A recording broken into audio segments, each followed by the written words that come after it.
Movie की शुरुआत में हम एक लड़की लिज को देखते हैं। उसके कपड़े फटे हुए थे और बाल बिखरे हुए थे। ऐसा लग रहा था जैसे वो बुरी तरह घायल हो। वो लड़खड़ाते हुए अपने स्कूल की तरफ चली आ रही थी। बाहर उसके मिसिंग पोस्टर्स लगे हुए थे। वो स्कूल के अंदर गई, एक इमरजेंसी कॉल करके हेल्प मांगी और फिर बेहोश हो गई। इसके बाद हम देखते हैं कि ब्रैबर्न स्कूल के बाहर कुछ न्यूज रिपोर्टर्स खड़े थे। रिपोर्टर्स बता रहे थे कि 4 टीनेजर्स जो पिछले 18 दिनों से गायब थे आखिरकार मिल गए हैं। इनमें एक था माइकल स्टील, एक था जॉफ बिंघम और फ्रांसिस, जिसे हम फ्रैंकी बुलाएंगे, और वो लड़की जो अभी लड़खड़ाते हुए आई थी। इसी बीच पुलिस और डॉक्टर्स भी वहां पहुंच गए। लिज इतनी डिस्टर्ब थी कि वो ठीक से कुछ बोल भी नहीं पा रही थी। उसे बार बार अतीत के विजन्स आ रहे थे। उसकी ऐसी हालत देखकर एक साइकाइट्रिस्ट को बुलाया गया जिनका नाम था डॉक्टर फिलिपा हॉरवुड। वो काफी शार्प थी और अपने पेशेंट्स को अच्छी तरह समझती थी। उन्होंने धीरे धीरे लिज का ट्रस्ट जीतना शुरू किया। फिर उन्होंने कैमरा सेटअप किया और लिज से पूछना शुरू किया कि उसके साथ आखिर हुआ क्या था। लिज ने कहा कि ब्रैबर्न में एक अनलिखा कानून था, अगर तुम खूबसूरत हो, पतली हो और पॉपुलर हो तभी तुम एग्जिस्ट करती हो, वरना तुम वॉलपेपर जैसी हो जिसे सब देखते तो हैं लेकिन कोई नोटिस नहीं करता। लिज खुद को इसी दूसरी कैटेगरी में रखती थी। सालों से वो स्कूल के कोनों से बाकी दुनिया को देखती रही थी और उसने कभी कोई बड़ा सपना देखने की हिम्मत नहीं की। इसके बाद उसने माइक स्टील का नाम लिया। माइक एक अमेरिकन लड़का था, एक रॉक स्टार का बेटा जो दिखने में किसी फिल्म के हीरो जैसा था। पूरे स्कूल की लड़कियां उस पर मरती थीं, लेकिन लिज की बात थोड़ी अलग थी। उसे माइक में एक अलग ही तरह की आत्मा दिखाई देती थी। वो उसे हमेशा दूर से देखा करती थी। एक दिन खबर आई कि माइक की गर्लफ्रेंड एम्बर ने उसे डंप कर दिया है। इस खबर से पूरे स्कूल में तहलका मच गया। लगभग सारी लड़कियां एक्साइटेड हो गईं। माइक के ब्रेकअप के बाद एक दिन लिज उसे देख रही थी, तभी वहां मार्टिन आया। मार्टिन और लिज बचपन से दोस्त थे। मार्टिन को लिज के लिए रोमांटिक फीलिंग्स थी, लेकिन लिज ने उसे हमेशा सिर्फ एक दोस्त की तरह ही देखा। मार्टिन बहुत स्मार्ट था। वो पूरे स्कूल के कंप्यूटर सिस्टम को एक खेल की तरह देखता था और इस खेल में वो माहिर भी था। इसके बाद हम देखते हैं कि लिज फ्रैंकी से हेल्प मांगती है। असल में उसने स्कूल लैब से पेरोक्साइड चुराकर अपने बाल ब्लीच करने की कोशिश की थी ताकि वो माइक की गर्लफ्रेंड एम्बर जैसी दिख सके। ये देखकर फ्रैंकी, जो स्कूल की एक पॉपुलर लड़की थी, उसकी मदद करने लगी। वो माइक के लिए लिज की दीवानगी को समझती थी। उसने लिज के बाल ठीक करने की कोशिश की और साथ ही ये भी कहा कि सिर्फ अपना लुक बदल लेने से माइक पर कोई फर्क नहीं पड़ेगा। लिज को ये बात थोड़ी बुरी लगी, पर उसने जाने दिया। अगले दिन लिज अपने ब्लॉन्ड बालों के साथ माइक के आगे पीछे घूमने लगी, लेकिन माइक का ध्यान उस पर बिल्कुल नहीं गया। ये देखकर बाकी लड़कियां उस पर हंसने लगीं। गुस्से में लिज ने अपने ब्लीच्ड बाल दोबारा धो डाले और रोते हुए मार्टिन के पास चली गई। मार्टिन को उसे इस हालत में देखकर अच्छा नहीं लगा। उसने उससे कहा कि वो उसकी मदद करेगा। अगले दिन मार्टिन, माइक और जॉफ के पास गया। वहां फ्रैंकी भी मौजूद थी। मार्टिन को पता था कि माइक और जॉफ वेल्स वाली ज्योग्राफी फील्ड ट्रिप पर नहीं जाना चाहते थे, बल्कि वो कहीं और घूमना चाहते थे, लेकिन उनके पेरेंट्स से उन्हें परमिशन नहीं मिली थी। तब मार्टिन ने एक प्लान बनाया। अगर स्कूल को लगे कि दोनों अपने घर पर हैं और पेरेंट्स को लगे कि दोनों स्कूल में हैं, तो वो 3 दिन आराम से कहीं भी घूम सकते हैं। मार्टिन स्कूल सिस्टम में छेड़छाड़ करके ये सब कर सकता था। इस तरह दोनों बिना किसी से पूछे 3 दिन अपनी मर्जी से बिता सकते थे। लेकिन मार्टिन की एक कंडीशन थी। उसने कहा कि तुम तीनों के साथ एक और लड़की भी जाएगी और वो होगी लिज। थोड़ी देर सोचने के बाद सब इस बात के लिए तैयार हो गए। अब एक और प्रॉब्लम थी। उन 3 दिनों तक उन्हें किसी की नजर में नहीं आना था। अगर कोई उन्हें देख लेता तो पूरा प्लान फेल हो जाता। लेकिन इसका सलूशन भी मार्टिन के पास था। मार्टिन ने एक जगह ढूंढ रखी थी। वो स्कूल के पास जंगल में बना एक पुराना अंडरग्राउंड न्यूक्लियर बंकर था। ये बंकर युद्ध के समय बनाया गया था। माइक को ये जगह बहुत कूल लगी। जॉफ तो एकदम जोश में आ गया। फ्रैंकी थोड़ी हिचकिचाई, लेकिन वो भी काफी एक्साइटेड थी। एक एक करके चारों नीचे उतर गए। नीचे चारों तरफ अंधेरा था। जब उन्होंने लाइट्स जलाईं तो वहां एक बड़ा अंडरग्राउंड रूम दिखाई दिया। मार्टिन ने ऊपर से उन्हें बाय बाय कहा और हैच का दरवाजा बंद कर दिया। वो 2 दिन बाद वापस आएगा इन्हें लेने। इसके बाद सबने लाइट्स लगाई, म्यूजिक चलाया और पार्टी शुरू हो गई। लेकिन माइक खाने के लिए कुछ भी नहीं लाया था। तब लिज ने अपना खाना उसके साथ शेयर किया। इसी छोटी सी बात से दोनों के बीच दोस्ती की शुरुआत हुई। रात को सब मिलकर हॉरर स्टोरीज सुनाने लगे। माहौल बहुत अच्छा था। तभी जॉफ ने हंसते हुए एक डरावनी बात कह दी कि अगर मार्टिन वापस ही नहीं आया तो। ये सुनते ही फ्रैंकी ने उसे डांट दिया। उसने कहा, ऐसी बातें मत करो। उस समय किसी ने भी उसकी बात को गंभीरता से नहीं लिया और अगले 2 दिन चारों ने वहां खूब मजे किए। इसके बाद तीसरा दिन आया, लेकिन मार्टिन का कोई अता पता नहीं था। सबने मिलकर दरवाजा खोलने की कोशिश की। उन्होंने पूरी ताकत लगाई, पाइप से मारा, जोर जोर से खींचा, लेकिन भारी लोहे का दरवाजा जरा भी नहीं हिला। अंदर फोन्स भी काम नहीं कर रहे थे। अब सबके अंदर घबराहट बढ़ने लगी। फ्रैंकी ने जॉफ को दोषी ठहराया कि उसी ने ऐसी बात कहकर जिंक्स कर दिया था। जॉफ ने सफाई दी कि उसने तो बस मजाक किया था। अब सबसे बड़ी समस्या ये थी कि मार्टिन के अलावा किसी को भी नहीं पता था कि वो लोग यहाँ हैं। फैमिलीज को लग रहा होगा कि वो स्कूल ट्रिप पर गए हैं और स्कूल को लग रहा होगा कि वो अपने घर चले गए हैं, यानी अब उन्हें ढूंढने कोई आने वाला नहीं था। एक रात लिज सो नहीं पा रही थी, तभी उसे बंकर के ऊपर से किसी की परछाई गुजरती हुई दिखाई दी। उसे लगा कि मार्टिन ऊपर से उन सब पर नजर रख रहा है। वो माइक के पास गई और उससे अपनी बात कही। लिज ने एक थ्योरी बताई। उसने कहा कि मार्टिन उससे प्यार करता है, लेकिन वो माइक से प्यार करती है। इसलिए मार्टिन चाहता है कि तुम लोग इस पूरे मामले का दोष मुझे दो, ताकि तुम मुझसे नफरत करने लगो। वो हमें यहाँ बंद करके हमारी हर हरकत देख रहा है। ये सुनने के बाद दोनों ने पूरे बंकर की तलाशी ली। उन्हें कुछ जगहों पर माइक्रोफोन्स जैसी लिसनिंग डिवाइसेस मिली। इसका मतलब था कि मार्टिन उनकी सारी बातें सुन सकता था। तब सबने मिलकर एक एक्टिंग प्लान बनाया। तय हुआ कि लिज और माइक जोरदार लड़ाई करेंगे। वो माइक्रोफोन्स के पास जाकर एक दूसरे को बुरा भला कहेंगे, ताकि मार्टिन को लगे कि उसकी चाल काम कर गई है। फिर शायद वो खुश होकर दरवाजा खोल दे। सबने बिल्कुल वैसा ही किया। उन्होंने जोर जोर से लड़ाई की, एक दूसरे को बुरा भला कहा और पूरी एक्टिंग की।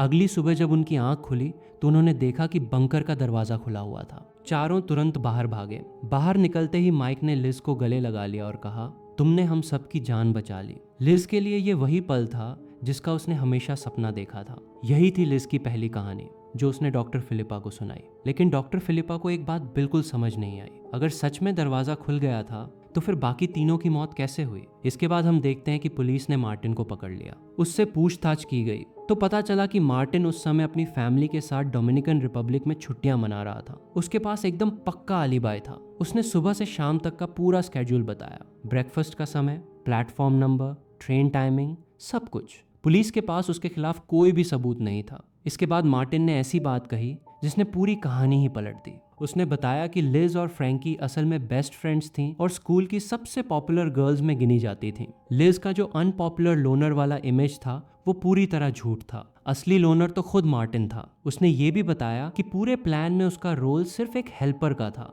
असली प्लान तो लिज और फ्रैंकी का था। जब लिज को पता चला कि माइक का ब्रेकअप हो गया है, तभी उसने माइक के करीब आने के लिए ये पूरा प्लान बनाया। वहीं फ्रैंकी जॉफ की दोस्त थी और उसे जॉफ पसंद भी था। उसी के जरिए उसने माइक को भी इस प्लान के लिए मना लिया। यानी मार्टिन का स्टेटमेंट लिज के स्टेटमेंट से बिल्कुल उल्टा था। लेकिन पुलिस के पास उसके खिलाफ कोई सबूत नहीं था, इसलिए उन्हें मार्टिन को छोड़ना पड़ा। हालांकि डॉक्टर फिलिपा को मार्टिन की बातों पर पूरा भरोसा नहीं हुआ। उन्हें लगा कि लिज को जरूर मार्टिन के बारे में कुछ और पता होगा, जिससे उन्हें सच्चाई तक पहुंचने में मदद मिल सकती है। इसलिए वो फिर से लिज के पास गईं। उन्होंने लिज को बताया कि पुलिस ने मार्टिन को छोड़ दिया है क्योंकि उसके खिलाफ कोई भी सबूत नहीं मिला। ये सुनते ही लिज बुरी तरह डर गई। उसे लगने लगा कि अब मार्टिन जरूर उसे मारने की कोशिश करेगा। ये कहकर वो गुस्से में वहां से चली गई। इसके बाद कहानी फिर से पास्ट में चली जाती है। जब चारों पहली बार बंकर के अंदर पहुंचे थे तब उन्होंने जमकर पार्टी की थी। ड्रिंक्स, म्यूजिक और खूब मस्ती हुई। लेकिन लिज का प्लान बहुत जल्दी बिखरने लगा। उसे पहले से पता था कि जॉफ फ्रैंकी को पसंद करता है, लेकिन अब माइक भी धीरे धीरे फ्रैंकी की तरफ आकर्षित होने लगा था। दोनों लड़के फ्रैंकी के आसपास ही थे और लिज एक तरफ खड़ी ये सब देख रही थी। दोनों लड़के फ्रैंकी के साथ मस्ती कर रहे थे। ये देख लिज को गुस्सा आ गया। गुस्से में उसने जोर से माइक के बाल खींच दिए। इससे माहौल पूरी तरह अजीब हो गया। उस दिन उन्होंने पार्टी वहीं खत्म कर दी और सभी सोने चले गए। रात को जॉफ और फ्रैंकी एक दूसरे के काफी करीब आ गए। ये देखकर माइक को जलन होने लगी, क्योंकि अब उसे भी फ्रैंकी में इंटरेस्ट आने लगा था। ये सब लिज भी देख रही थी। उसने इशारों में माइक को अपने पास आने का इनवाइट दिया, लेकिन माइक ने उसकी रिक्वेस्ट ठुकरा दी। ये बात लिज का दिल पूरी तरह तोड़ गई। अगले दिन माइक ने कहा कि अब वो बंकर छोड़कर जाना चाहता है। बाकी तीनों उसे रोकने लगे क्योंकि उन्हें वहां अभी भी मजा आ रहा था, लेकिन माइक अपना फैसला कर चुका था।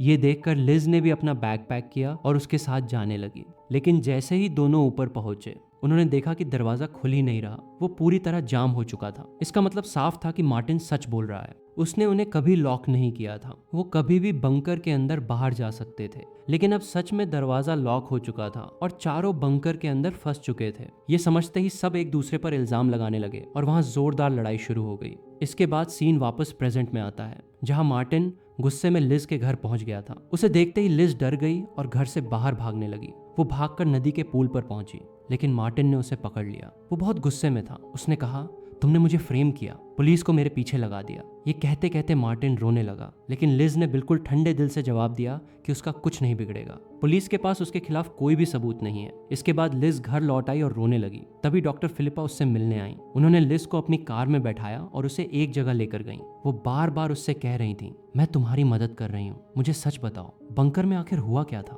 लेकिन लिज को कुछ भी ठीक से याद नहीं आ रहा था। उसे सिर्फ टूटे फूटे फ्लैशबैक्स दिखाई दे रहे थे, लेकिन पूरी तस्वीर अब भी साफ नहीं थी। आखिर में उसने रिक्वेस्ट की कि उसे एक बार फिर बंकर में जाने दिया जाए। उसे यकीन था कि शायद वहां जाकर उसकी याददाश्त वापस आ जाए। पहले तो डॉक्टर फिलिपा इस बात के लिए तैयार नहीं हुई, लेकिन काफी सोचने के बाद आखिरकार उन्होंने लिज की बात मान ली। पर बंकर में पहुंचते ही लिज अलग ही तरह से बिहेव करने लगी और उसने जो बताया वो डॉक्टर फिलिपा की उम्मीद से भी बड़ा सच था। जब दरवाजा लॉक हो गया था तब सभी पैनिक में आ गए थे, लेकिन असलियत कुछ और थी। दरअसल माइक के वहां से जाने के फैसले ने लिज का दिल तोड़ दिया था। उसे लगा कि उसका प्यार उससे दूर जा रहा है। अपने सारे सपनों को टूटता देखकर लिज माइक से पहले सीढ़ियों पर चढ़ गई। उसने अपनी जेब से चाबी निकाली और बंकर का दरवाजा अंदर से लॉक कर दिया। फिर सबके सामने ऐसा दिखाया जैसे दरवाजा अपने आप जाम हो गया हो। असल में किसी को भी नहीं पता था कि बंकर की चाबी लिज के पास थी। उसने वो चाबी अपने जूते में छिपा दी। अब बंकर के अंदर पीने का पानी भी लगभग खत्म हो चुका था। उनके पास सिर्फ गंदा पानी बचा था।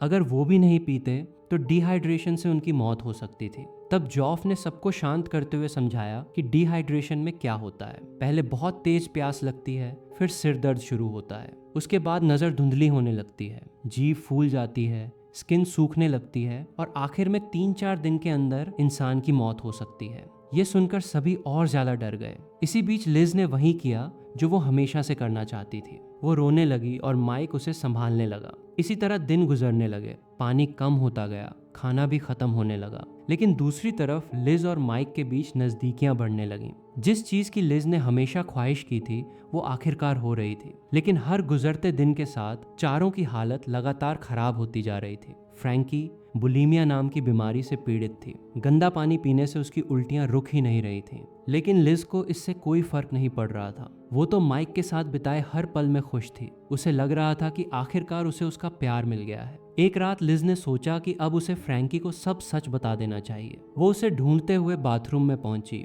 लेकिन वहां का नजारा देखकर उसकी चीख निकल गई। फ्रैंकी मर चुकी थी। लगातार उल्टियां होने की वजह से उसकी एसोफेगस की लाइनिंग फट गई थी। डिहाइड्रेशन लगातार बढ़ता गया और बुलीमिया की वजह से पहले से कमजोर उसका दिल आखिरकार ये सब सहन नहीं कर पाया। 10वें दिन फ्रैंकी की हार्ट फेलियर से मौत हो गई। ये देखकर जियोफ पूरी तरह टूट गया। उसने लिज को दोषी ठहराते हुए कहा, ये सब तुम्हारी वजह से हुआ है, तुमने ही हम सबको यहाँ फंसाया है। और सच कहे तो उसकी बात पूरी तरह गलत भी नहीं थी। लिज को पहले से पता था कि फ्रैंकी बहुत बीमार है, लेकिन वो माइक के साथ अपने प्यार में इतनी खो चुकी थी कि उसने कभी दरवाजा खोलने के बारे में नहीं सोचा।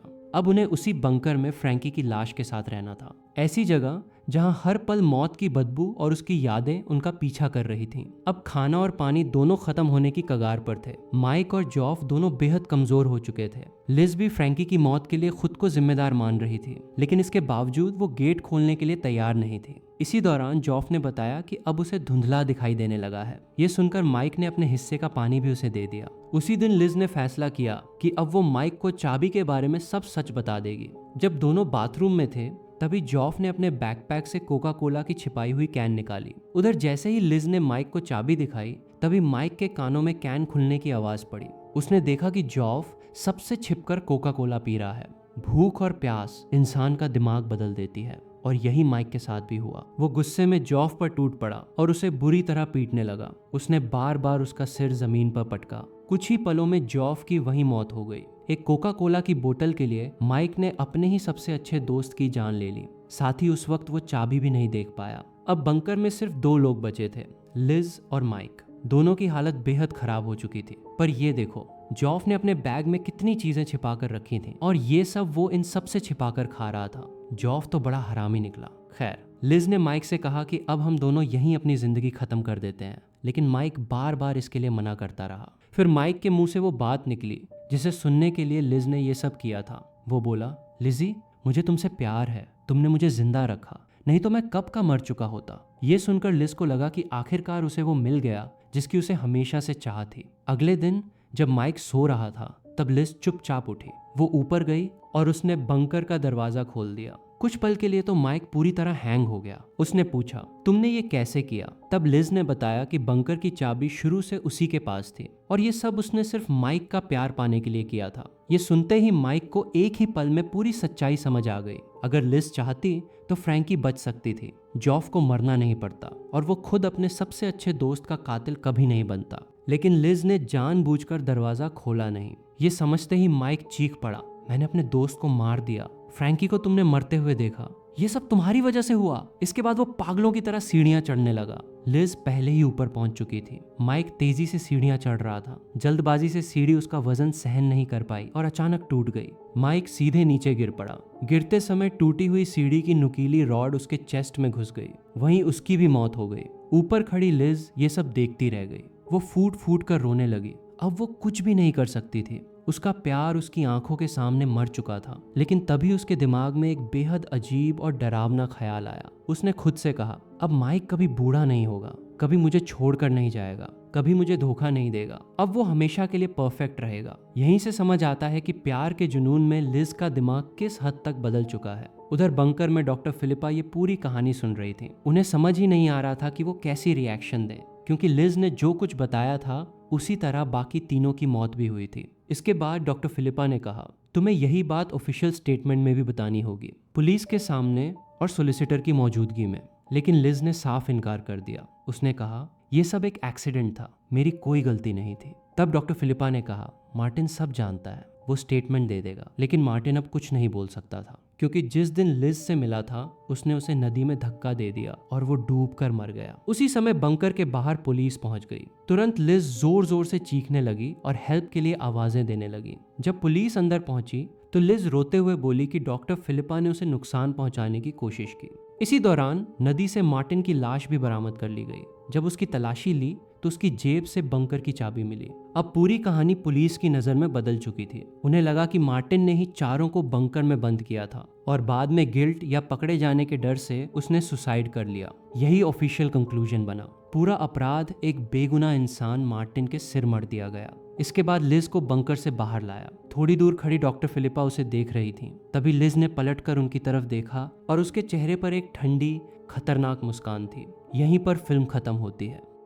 दोस्तों, फिल्म में लिज हमें 3 अलग अलग कहानियां सुनाती है। पहली कहानी में वो खुद को एक इनोसेंट और अकेली लड़की बताती है। दूसरी कहानी मार्टिन की तरफ से सामने आती है, जो पहली कहानी से बिल्कुल उल्टी होती है। फिर आखिर में लिज तीसरी बार अपना सच बताती है। लेकिन यहाँ एक बात गौर करने वाली है, ये तीसरी कहानी भी लिज की ही जुबान से निकलती है। उसने सिर्फ वही बातें बताई जो डॉक्टर फिलिपा पहले से समझ चुकी थी। इसलिए हो सकता है कि इस तीसरी कहानी में भी उसने कुछ बातें छुपाई हों। अगर ध्यान से देखो तो लिज ने 3 लोगों को सिर्फ 3 वर्ड सुनने के लिए मरने दिया। वो 3 वर्ड्स थे, आई लव यू। जैसे ही माइक ने उससे ये कहा, लिज ने तुरंत की निकालकर डोर खोल दिया। यानी उसके लिए सबसे जरूरी चीज बाहर निकलना नहीं थी, बल्कि माइक के मुंह से अपने लिए ये 3 वर्ड सुनना था। फ्रैंकी और जॉफ की जान से भी ज्यादा कीमत उसके लिए इन्हीं 3 वर्ड्स की थी। फिल्म का सबसे दुखद हिस्सा ये है कि डॉक्टर फिलिपा को आखिर तक सब समझ आ जाता है। उन्हें पता चल जाता है कि असली गुनहगार कौन है और क्या हुआ था,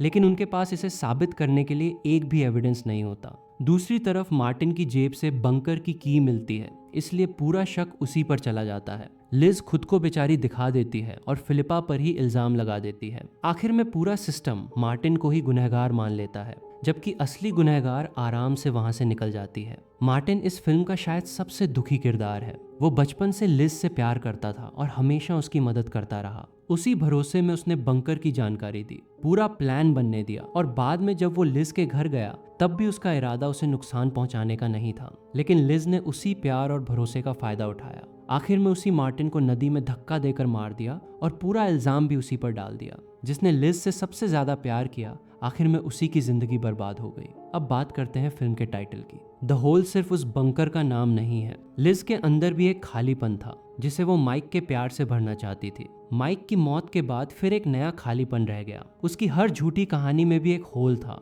जिसे डॉक्टर फिलिपा धीरे धीरे पकड़ती गई। इसलिए इस फिल्म का टाइटल सिर्फ एक जगह को नहीं बल्कि पूरी कहानी को दिखाता है। एक और मजेदार थियोरी ये है कि लिज को शुरू से पता था कि उसे कोई पकड़ नहीं पाएगा। जब उसने डॉक्टर फिलिपा को अपना सच बताया तब भी वो पूरी तरह कंट्रोल में थी। उसे पता था कि फिलिपा उसके खिलाफ कुछ साबित नहीं कर पाएंगी। उसे ये भी पता था कि मार्टिन की लाश कहाँ मिलेगी और की किसकी जेब में होगी। ऐसा लगता है जैसे वो सिर्फ एक इंसान चाहती थी जिसे असली सच पता हो, और वो इंसान बनी डॉक्टर फिलिपा। तो दोस्तों, द होल सिर्फ 4 दोस्तों के एक बंकर में फंस जाने की कहानी नहीं थी। ये फिल्म दिखाती है कि जब प्यार जुनून बन जाता है तो इंसान सही और गलत के बीच का फर्क खो देता है। एक गलत फैसला, एक झूठ और एक सनक ने 4 जिंदगियां हमेशा के लिए खत्म कर दी। आखिर में सबसे खौफनाक बात ये नहीं थी कि उस बंकर में क्या हुआ, बल्कि ये थी कि असली मॉन्स्टर कोई और नहीं बल्कि उन्हीं में से एक था। अगर आपको ये वीडियो पसंद आई हो तो वीडियो को लाइक करें, चैनल को सब्सक्राइब करें। मिलते हैं अगली वीडियो में।